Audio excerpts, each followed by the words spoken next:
Hello, everybody. Welcome back to another session. This is Victor from Spoken Learning, and today I bring you something more in the series of different accents, regional accents that I'm making. But before that, let me tell you and remind you, obviously, that in Spoken Learning we provide private Spanish lessons for children and adults. Even if you have no previous knowledge, remember that we're not tutors, we're professional teachers, so we can help you. It doesn't matter if you're advanced or you're just starting, doesn't matter your level, we can help you. And if you want to enroll, remember that you can always call our text 832-413-3166. If you want to enroll, you can call our text. You can start from 3 years and up, 3 years old and up. That's how you can start and join us. And for today, I bring you something which is Acento Ibérico. Acento Ibérico. This is referring to the accent that the people from Spain have. So let's talk about it. Allow me to share my screen. Okay, excelente. Acento Ibérico. Let's see. Acento Ibérico, what do I mean by this? Well, obviously the accent that people that lives in Spain talks and uses, right? But also Canary Islands, which is another territory of Spain. You might consider this as the original pronunciation. Somehow, yes, it is, because it is the language that the Spanish people brought to the Americas. So, yeah, you might consider it as the original pronunciation. But the truth is that it is a language that has spread so much around the world that nowadays there is more people using a different pronunciation than the ones who actually uses the accent of Spain. Let's listen a little bit how a real Spanish person sounds like. En 1986, cuando estalló el reactor 4 de la central nuclear de Chernóbil. Justo a esa hora, 25 años después, se ha celebrado esta ceremonia de recuerdo a las víctimas en la Iglesia Ortodoxa de Kiev. Hola, gente, me ponéis atacado. No paréis de decirme en los comentarios que se me está yendo el acento y me da mucha rabia, porque yo quiero mucho mi acento almeriense andaluz y entonces en este vídeo de lunes os voy a hablar de eso. Los andaluces en general somos gente muy distinta al resto de España, eso está clarísimo. O sea, no es porque yo lo diga. No me toméis por loca, ¿vale? Pero sé reconocer a las personas por su olor. ¿Sabéis la típica coña esa que os hacen los colegas, que llegan por detrás, os tapan los ojos y vosotros tenéis que adivinar quién es? Pues conmigo no funciona. No sé por qué, yo huelo a la gente y solo con olerla ya sé quién es. Okay, that's very much it. Well, what do I mean by this? The way that these people speak, it is very peculiar, and it's very recognizable when a person it's not from Spain. Of course, Iberic accent can only be found in Spain and the Canary Islands, as I already said, due to the fact that every Spanish-speaking region has developed its own particular accent, as I already talked before.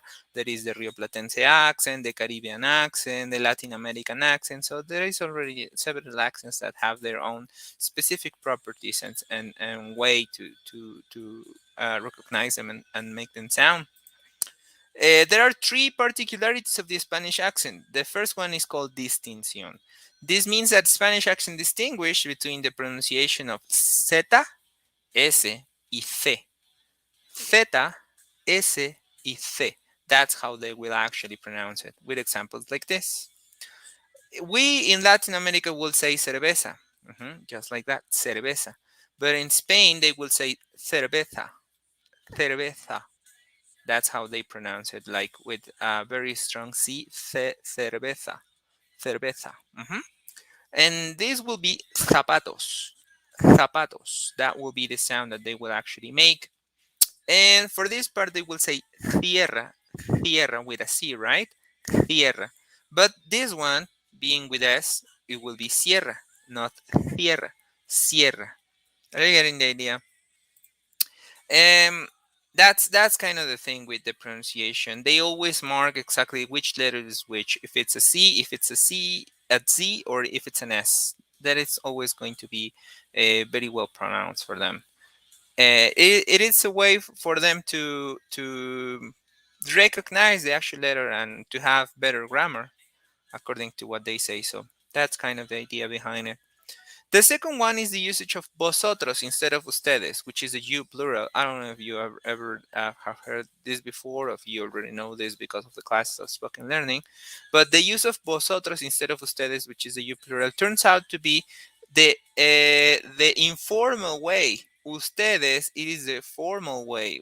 So in Latin America, we use the formal way, ustedes, instead of vosotros, which is the informal way. They would say things like, ¿cómo os va a vosotros? ¿Cómo os va a vosotros? En lugar de, instead of, ¿cómo les va a ustedes? That will be the other way to actually call it, ¿cómo os va a vosotros? That means that also the conjugation of verbs for this pronoun is also different. Yo estoy bien. ¿Cómo estáis vosotros? Estáis will be the different conjugation. Like if we would say yo estoy bien, ¿cómo están ustedes? That is a different way to actually call it. So vosotros and ustedes. And finally, the uses of tenses. Spanish people use almost the same tenses as we do in other regions, but for expressing things in the past, they won't use preterite but present perfect. Like, vi a mi madre hoy. This is what we would say in Latin America, but they will say, he visto a mi madre hoy, which is the present perfect tense, not actually the preterite tense. Te lo he dicho esta mañana y no me has oído. Te lo dije esta mañana y no me oíste. This is for Latin America and this is for Spain. That is the three most peculiar things, or the three main characteristics that I will actually like to stand out about the usage of this language. But also, there's nothing wrong with remembering that there are several accents as well as within the Spanish territory, but this is to consider them as a single category. And also, it's important to emphasize that there are other languages spoken in the different regions, such as Catalan, Basque, and Galician. So it is just to take in consideration this fact. But yeah, we can mark it as a single branch of the Spanish accent, the Iberic accent, to call it in a way. So that would be pretty much it for today. Thank you so much for your attention. Thank you so much for this. I hope that you found that topic interesting and that it was um, somehow helpful for you. And before I go, let me remind you that in Spoken Learning, we provide private Spanish lessons for children and adults, even if you don't know any Spanish at all, but also if you already have some experience and you want to take your skills to the next level. Remember, we're not tutors, we're professional teachers. You can always call or text 832-413-3166 in order to enroll, and I will see you next time.